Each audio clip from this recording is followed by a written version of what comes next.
Hello guys, welcome to my channel known is Tatai. তো আজকে আমরা মিম রিভিউ করতে চলেছি। ওয়েস্ট বেঙ্গলে মমতাদির কোর্টে যাওয়া থেকে বাচ্চার বিড়ি ফোকা অব্দি সবকিছু আজকে কভার হবে।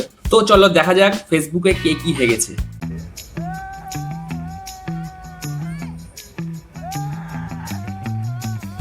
শ্রাদ্ধই করে দিল রে, কেস করেছে। দাদু মমতাদির চলে যাওয়ায় এত কষ্ট পেয়েছে কি মানে গঙ্গার ধারে না ডোবার ধারে কেস করেছে। একটু ইজ্জত দিয়ে দিতে দাদু, তুমি মমতাদিকে গঙ্গার ধারে গিয়ে শ্রাদ্ধ করতে, তো ডোবার ধারে গিয়ে শ্রাদ্ধ করছো। এটা ঠিক কেস করেছে। কোয়েল দি মনে হয় মমতাদির শ্রাদ্ধতে গেছে। আরে একটু তো ইজ্জত দিয়ে দাও। কোয়েল তো মমতাদির শ্রাদ্ধতেই এসছে না, মানে যেটা দাদু আয়োজন করেছিল আর কি, আগের ভিডিওটা যেটা দাদু আয়োজন করেছিল ওই কাজেই গেছে কোয়েল দি, মানে আর ওখানেও চোর চোর বলে বলছে। একটু ইজ্জত দিয়ে দাও। অ্যাকচুয়ালি কি বলো তো গাইস, আমাদের কোয়েলকে দেবের পাশে বা জিতের পাশেই ভালো লাগে, এই ইলেকশনে ভালো লাগে না, ঠিক আছে? তো বাংলা অ্যাক্টর অ্যাক্ট্রেস নিজেদের মানে নামটা অনেকটা ডুবিয়েছে এই করে। যাই হোক, এখন যদি ভালো ভালো কাজ পায় বা করতে পারে তো খুবই ভালো হয় বাংলা ইন্ডাস্ট্রির জন্য। আমাদের আর বাংলা ইন্ডাস্ট্রির পাশে দাঁড়াতে হবে না, ঠিক আছে? তোমরা বুঝতেই পারছো কি বলতে চাইছি। তোকে দেওয়া যাবে না, ওই মেয়েটাকে আগে দিতে হবে। আমার তোর 50 মিনিট দাঁড়াতে হবে। রাজুদা হচ্ছে একদম ফেমিনিস্ট, মেয়েদেরকে আগে দেবে, আই মিন খাবার, তারপরে হচ্ছে ছেলেদের খাবার দেবে। ছেলে ফ্রুট ব্লগার্সদের একদমই কোনো ইজ্জত নেই মার্কেটে, যত ইজ্জত আছে মেয়ে ফ্রুট ব্লগার্সদেরই আছে, ঠিক আছে? তো রাজুদা হচ্ছে এই জন্যই মনে হয় মার্কেট ছিল, কে জানে, ঠিক আছে? যাই হোক, ছেলেরাই মেরেছিল আর কি রাজুদাকে, সেই জন্য বললাম আর কি। সোনালি বিবি আইজ্যাক নিউটন কেস করে, যে আইজ্যাক নিউটনের বউকে খুঁজে পেয়েছি গাইস। এই হচ্ছে আইজ্যাক নিউটনের বউ। এই দেখো জুম করে দেখাচ্ছে, এই হচ্ছে আইজ্যাক নিউটনের বউ। কেস করেছে। আইজ্যাক নিউটন বউকে লুকিয়ে রেখেছিল।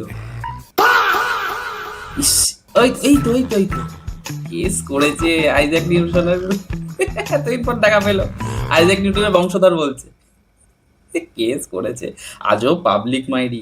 তাই ভাবি আইজ্যাক নিউটন এত কিছু আবিষ্কার করেছে, ওর একার পক্ষে তো সম্ভব না, নিশ্চয়ই কেউ না কেউ হেল্প করেছে ওকে। এই দেখুন, এই যে বউ ইলেকশন দেবে ওয়েস্ট বেঙ্গলের নাম সব জায়গায় কি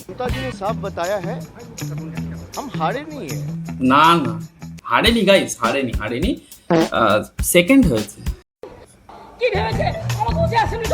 আবার মমতা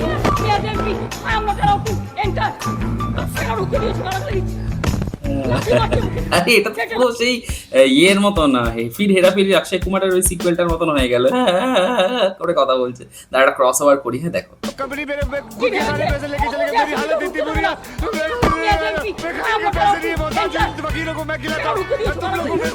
পুরো সেম, পুরো একদম পাশাপাশি রেখে দাও, পুরো সেম।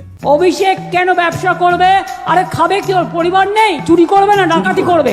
ডাকাতি পারবে না করতে, চুরি করবে। চুরি ডাকাতি ওর দ্বারা হবে না। চুরি যেটা ভালো পারে, আরে মানুষ যেটা ভালো পারে সেটাই তো করবে। চুরি করে এতদিন এক্সপিরিয়েন্স আছে, একটা চুরি করুক, ব্যবসা হবে না, চুরি করুক, ঠিক আছে? সেভিংস কত? সেভিংস বলতে আমার কিছু রিল সেভ করা আছে, এছাড়া আর কিছু সেভিংস বলে কিছু নয়। আর কিছু নেই। রিল সেভ করা আছে, দুটো মিম সেভ করা আছে, ইউটিউবে 4টা মুভি অফলাইন করা আছে, সেরকম কিছু করা নেই। আমি যা পাই তার থেকে বেশি টাকাই উড়িয়ে দিই, হ্যাঁ, সেরকম কিছু সেভ করা নেই আমার।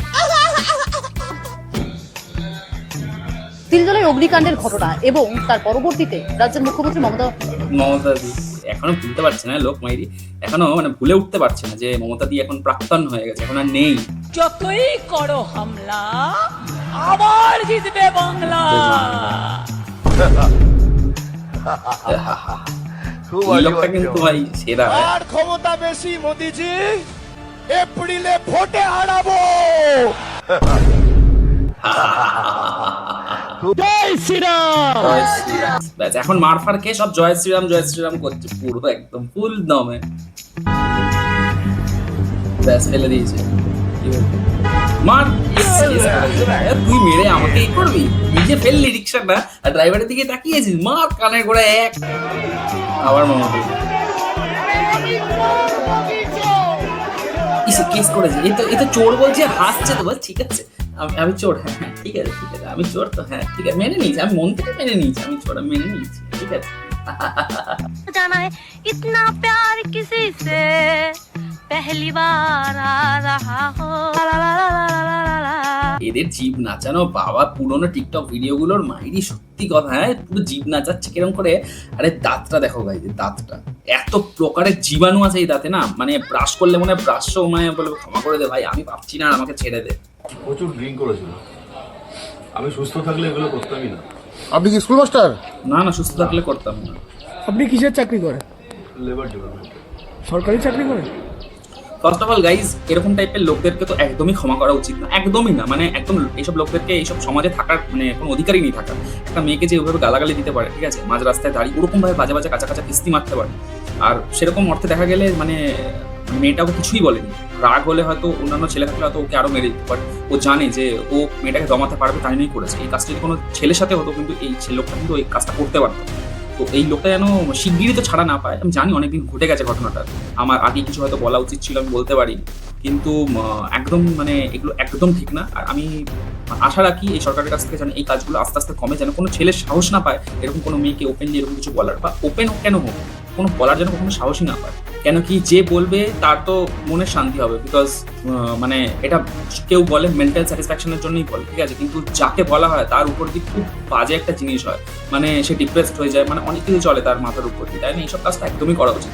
তোমাদের আজকের ভিডিওটা কিরকম লাগলো কমেন্টস করে নিশ্চয়ই জানাও, আর যদি ভিডিওটা ভালো লেগে থাকে তাহলে সাবস্ক্রাইব করো আর বেল আইকনটা প্রেস করে রাখো। টাটা।